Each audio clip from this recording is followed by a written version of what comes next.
Mix by DJ manager उजाला हाजीपुर वैशाली। पूजबा माई माई के तेनो चिलई बेगे मन सन की बच नहीं पई बेगे। पूजबा माई माई के तेनो चिलई बेगे मन सन की बच नहीं पई बेगे। तू जादो जी से नजरी लरई बेगे पासमाना जी के लइका खेलई बेगे। तू जादो जी से नजरी लई बेगे पासमाना जी के लइका खेलई बेगे।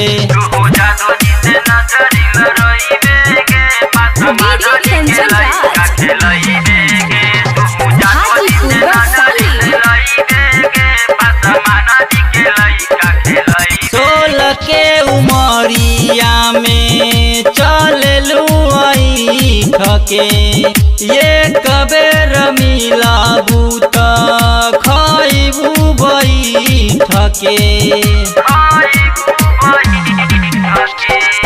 16 के उमरिया में चललू ठके ये कबेर मिलाबू त खइबू बैठके। फिर घरे घरे घूमे नहीं जाइबे गे कोनो छोरा के चॉकलेट न खइबे गे।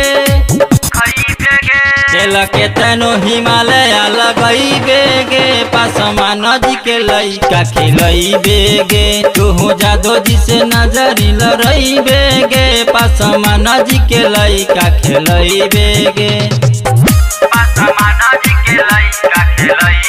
DJ Kanchan Raj mix by Hajipur manager Ujala. Sonu शरण कहे केहू न बचाई बबलू मुन्ना खूबे ले ले मजमारी।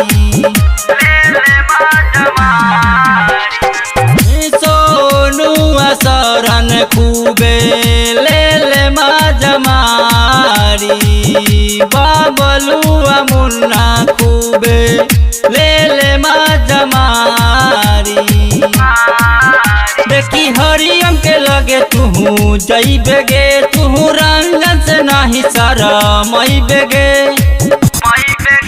जाके जादो जी के केतनो बताइबे गे पासमान जी के लइका खेलइबे गे। तू जादो जी से नजरी लरइबे गे पासमान जी के लइका खेलइबे गे।